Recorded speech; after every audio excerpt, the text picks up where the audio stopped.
Hi, I'm Michael Yardney.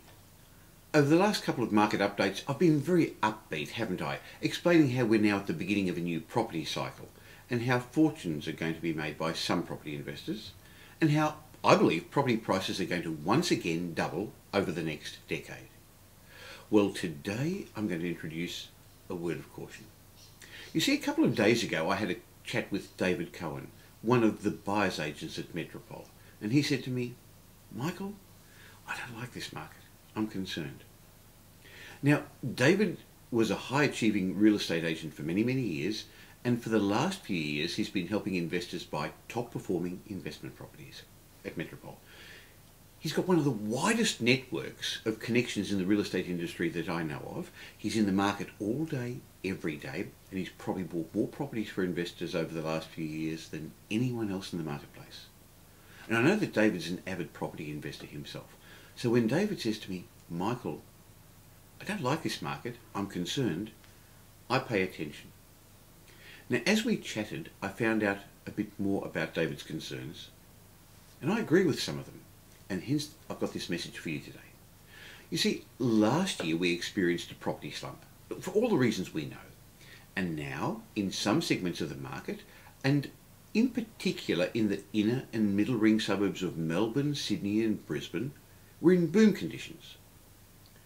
Now, if you've followed my comments on the normal sequence of the property cycle, that's not meant to happen. Look, you can read my article about the property cycle. I've got it in this issue of Property Update, so go to Property Update and have a look at that. Now, after the slump stage of the cycle, the next stage of the property cycle is usually the stabilisation stage, and then it moves into the upturn. But in general, property prices remain flattish during the stabilisation stage and only start to increase slowly, I don't know, maybe getting 5, 10, 8% growth at the beginning of the upturn stage. However, over the last 9 months, some parts of our property markets have increased at rates equivalent to well over 20% per annum. Now that's boom conditions as far as I'm concerned, and it's unsustainable. This type of property increase normally happens in the boom stages of the cycle, when fear and greed and speculation kick in. Fear drives property booms as home buyers and investors see property prices going up all around them. They become worried they're missing out. They think they're missing out on the profits that the booms deliver to others. Many become overconfident at a time when probably they should be a little bit more cautious, and they overpay just to get in the property market, pushing up property prices to levels that are, well, I guess in the short term at least, unsustainable.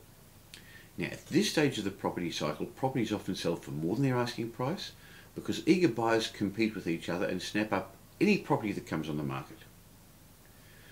I guess also at this time, vendors have become greedy also because they push up asking prices, and this just feeds on the property boom, doesn't it? Does that sound familiar? Isn't this exactly what's happening in some segments of our property market today?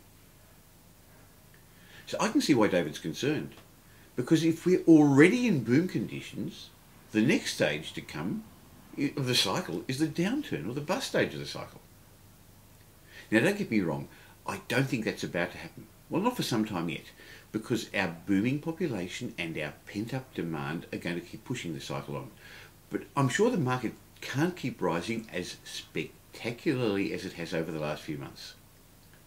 And if it does, the Reserve Bank is going to bring it to a halt with rising interest rates. What I do see happening is property values continuing to surge strongly in selected markets in the first half of this year, and then growth's going to slow. Why? Well, I see a few issues on the horizon. I think finance is going to become a big issue for property investors this year. Some will have difficulty getting it, and others will have to pay more for it as interest rates rise. I also see more trouble ahead for the world's economies. The world's debt binge is becoming frightening.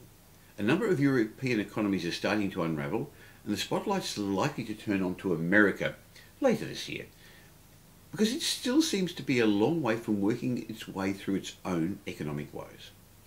This means there's a good chance that the US stock market will fall again. And if that happens, it's possible that ours will too. Remember, right now, big government spending, huge borrowings and low official interest rates are driving the American economy. But from all the reading I've done, unemployment still remains really high in the United States. Around 25% of households have negative equity in their homes. In other words, their mortgages are worth higher than what their homes are worth. And add to this a surplus of well over 2 million vacant houses in America, and I come to the conclusion that the United States won't recover until Americans feel confident about their jobs, their economy and the value of their homes. Now, does this mean you should put your money under the mattress or buy gold bullion rather than invest in property? You already know what I'm going to say, don't you? Property is more than just an investment. It's a fundamental human requirement. Everyone needs a roof over their head, whether they rent or whether they own their own home. See, as a basic necessity, housing will always be in demand. And it'll always have value because we simply can't live without it. The long-term future is assured for those who invest in property. At some stage in the economic cycle, property values will rise, and at others they're going to languish. At those times when people can't afford to buy properties, the times when price growth slows and there's decreased demand, people end up renting. So investors win by getting better rent returns. I hope you can see the take-home message from all of this is that the short-term future is not all that clear. But don't get me wrong, I'm not going back on my long-term predictions of property values doubling again over this decade. I'm just suggesting there's going to be a rocky path ahead. So some words of warning. Firstly, don't get carried away by fear or greed. I know many investors feel they missed out over the last year as they watched others make good money in property. So some are now snapping up properties the day they come on the market, sometimes at thousands above the asking price, and I've seen it happen over and over again without doing any due diligence. Remember the wise words of Warren Buffett. Wealth is the transfer of money from the impatient to the patient. You see, there's still good profits left in this property cycle. Don't rush in and make the mistake you're going to later regret. My second warning to you is please don't speculate. I've seen many investors get burned by buying off the plan. See, while they think they're investing, they're really speculating. They're buying it above today's market price because really that's the only way developers can make projects stack up. And then these investors are hoping for capital gains. So are those who are now considering buying in America, in New Zealand, in Dubai. There's no need to buy in these oversupplied markets, no matter at what price, as there are enough opportunities for us back home here. And my third warning for you is just purchase good properties based on fundamentals and research, because you see, not every property makes a good investment. Not all segments of the market are going to increase in value significantly. Our market is being selective. Fourth warning, watch out for what some people call spruikers. Now sure, I give seminars and I talk about things, but every property cycle brings out a new band of what I'd politely call pretenders explaining how you can become rich overnight. And often without any of your own money. The problem is they're getting harder and harder to pick, and their message sounds very compelling. Unfortunately, the only ones who tend to get rich overnight are these so-called gurus. These are uncertain times ahead. Now is not the time to test out theories. You need a property investment strategy that's known, proven and trusted. Now I'll be explaining my forecast for the next property cycle and how you can take advantage of these new emerging trends at my Catch the Next Property Wave seminars, and these are the only round of public seminars I'm going to be conducting for the first half of this year at least. Now I'll also be going into much more detail about the traps I see ahead, because this cycle will be very different to other cycles. Well, because of everything that's happening in the world around us.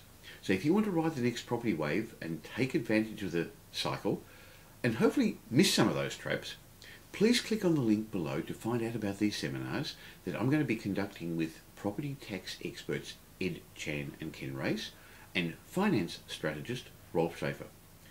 Everyone's already talking about this next property boom, and I'd really like you to make the most of it. So please join us at these seminars. Just click on the link below and join us in Brisbane, Sydney, Melbourne and Perth. And if you want to keep up to date with my daily tweets about property, please click on the link below for Twitter. Look forward to seeing you at one of my seminars real soon.